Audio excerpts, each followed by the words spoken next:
Dünya Türkmenleri. Dünya Türkmenleri.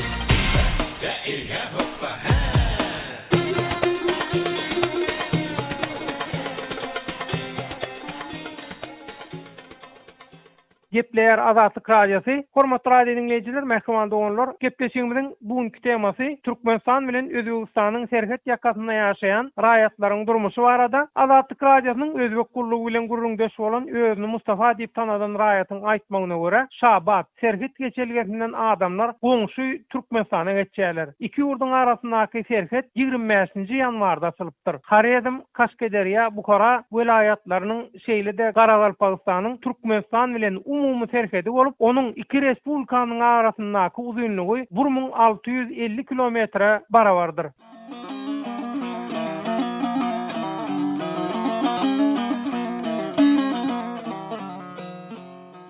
Hormatly radio dinleyijiler, mehmandy bolýar. Siz Azatlyk Radiosynyň Dünya Türkmenleri gepleşigini dinleýärsiňiz. Gepleşigimiziň bugünkü temasy Türkmenistan bilen Özbegistanyň serhet ýakasynda ýaşaýan raýatlaryň durmuşy barada. Gepleşigimiziň mehmany Türkmenistanyň aktivist Rozbay Azatlyk Radiosynyň Dünya Türkmenleri gepleşigine hoş geldiň. Hoş gördük Döwlet. Ine Rozbay Özbek Türkmen serhetinde 3 günlük viza bilen geçip gelmäge 25-nji ýanwardan başlap täzeden ruhsat berilipdir. Rozbay seňem töwerüňde işleyen, ýaşaýan Türkmenistanlylar, Özbegistanlylar var. Şol serhet ýakada ýaşaýan raýatlardan şu habardan soň şolar nähili reaksiýa bildirdiler. Şu arada bir Dünya Türkmenlerine maglumat beräýäň Rozbay, söz sende. Döwlet, doğrusyny aýtsam, bu maglumaty eşitip has gowy tatlandım. Bäzilikçe ýollar açyldy. Gowy ideýa. Meniň esasy bir diýjek bolan zadym, bizim şu taýda gürleşen serhet ýakada ýaşaýan öz ildeşlerimiz var. Ýa meselem diýelene şu Daşoz welaýatynyň raýatlary var. Esasen men şu dün Daşoz welaýatynyň raýatlarynyň biri bilen gurrundaş bolanymyzda, şol Könürge getrawynyň raýatlarynyň gurrundaş bolanymyzda şeýlerek maňa bir öz düşünjesini beýan etdi-de. Bu ýoluň açylmasy dedi elbetde bizim üçin gowy zat diýip, ýöne de bizim döwlet tarapyndan şu 3 günüň üstüne de ýene bir 2-3 günlük goşup berýärse de 4-5 gün edseler diýe biz de özümizin şu taýda dogalarymyzyň, garyndaşlarymyzyň toýunadyr, ýasynadyr gidip gelsek ýene arkaýyn diýe de has begenler diýe. Ondan soň ikinji bir gelen zady bizde bu ýoluň açylana diye kendi umydan bağlar bilemiz yok diye. Umydan bağlamızam yok diye de. Sonra ben ne için diye soradım. Sebep ne diysem, ne diye önümüzdeki fevralda de prezidentin saylağı var diye de. Şu prezidentin saylağı için diye bunu vaktlayınca açan olmaklara mümkün olup biler diye. Görüyorsun diye. O şeyle fikir beyan ediyor ha. Vaktlayınca şu prezidentlik saylağına çenni, prezidentlik saylağı geçen son yine yapılar diyecek olayım. Şolar yarak diye de. O prezidentlik saylağı geçen gün görüyorsun. Ondan sonra yine bu yollar yine önküsyalı yapılar kalar diye de. Bizim kendi Türkmenistan öz devletimizde de yürüden siyasetine eden içineken hiçbir bir bağlar yer değil deyip öz düşüncesini beyan etti. Şol gurleşenlerimin içinde bir saytmenin de yakın kardeşlerinden iki sancı gitti de geçti diye de Türkmenistan'a han diye indi bir geçip gelsin diye ondan sonra biz diye rezultatın ne olacağını diye o arada da bir maglumat verelim diye de. Görelim hani önküsiyel has beter kıyınçılık mı ya yoksa arkayın geçip bolya yok mu diye. O zorla geçiyorduk diye elimizde diye 1 kilogram ya 2 kilo diye sücü kokan varsa da şonu da diye ırsarap alıp çöpe musura zıncak olup bunun içinde neyme salıp var ya neyme diyen diye de adam katarında görmen üstüne iddialı gıyırışıp o bizim Türkmen al eğer bir dert var olsa sen al şunu iyi yine gör bağladıysan bolanok zehirli mi bunun yine neyme deyip diye adam katarında görmen ezip duran diye indi bilemiz yok inşallah diye eğer kovuluk olarsa açılırsa diye şu 3 günden hem ayırmasın bizi diye olar ama işte 3 gün bize yeten yok diye 3 günün 2 günümüz yolda geçer bir günümüzden bari kayısı karındaşımızı görürler deyip payga diyorlar yani.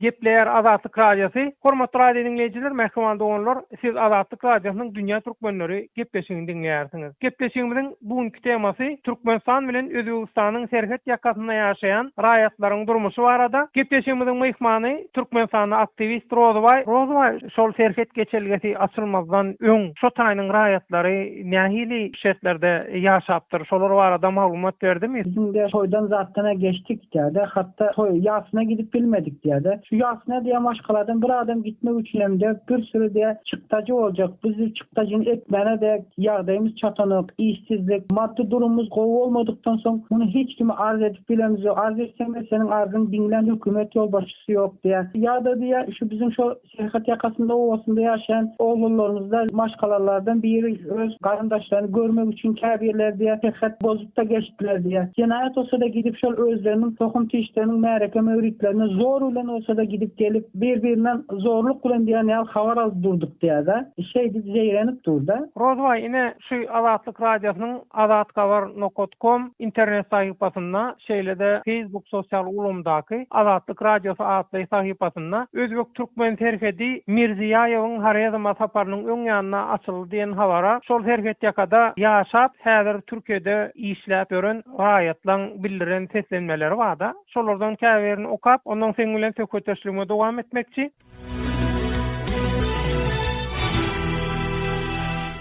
Ruhiya Ernazarowa diýen bir dinlejimiz Özbegistanyna Kenizem kakamyň erkek doganlary we dogan oglonlary we gowully ýolumyz açdylar diýip tesir galdyrypdyr. Nargul Gülistan ýollaşy we Baýbaýewa diýen bir dinlejem gaty gowully netijede näçe asyrdan bäri goňşuçylykda ýaşaýar, ýaşasyn dostluk, doganlyk, agdybirlik diýip pikir beýan edipdir. Maral Töreýewada 3 günlük açylypdyr, näme begen ýaňyz 3 günden soň ýapylýar diýip 3 günlük berilen möhledin Rozway ýanky seňe maýdyşyň ýaly yeterlik dälligini beýan edipdir öz tesbirini.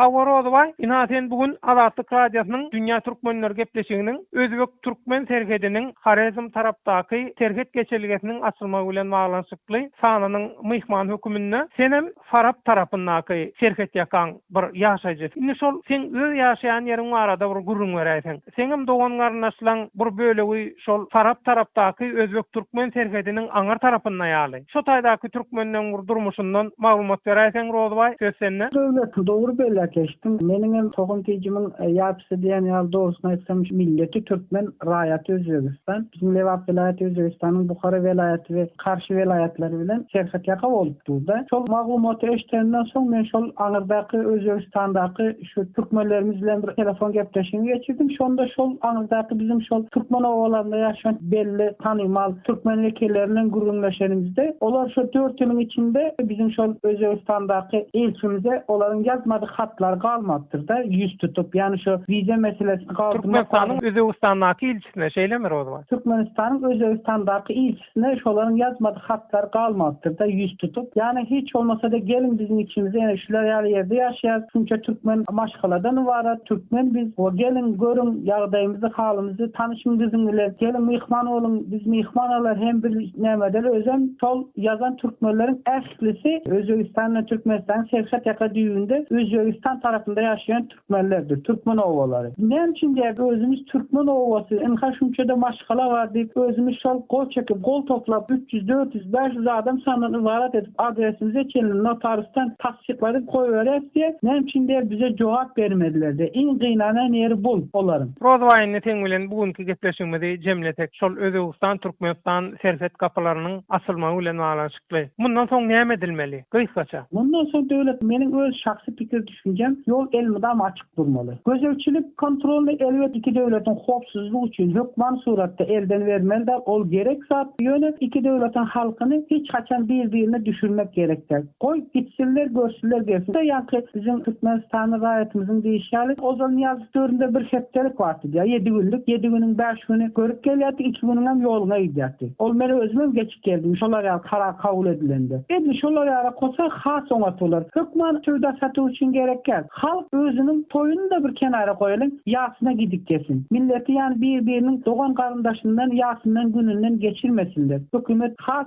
öňe bakan bu mesele boýunça ileri siýasat ýöretseler, meniň pikirimçe iki döwletiň halky üçin hem bäxtli we gowy bir adamlar olarym kadip men pikir edýän döwlet. Rozway köp sag bol. Azatlyk radiosynyň Dünýä Türkmenleri gepleşigine gatnaşyp Özbegistan, Türkmenistan terhet ýakasyndaky durmuş barada beren maglumatlaryň üçin. Sizden sag bolun, Taňra alkasyn.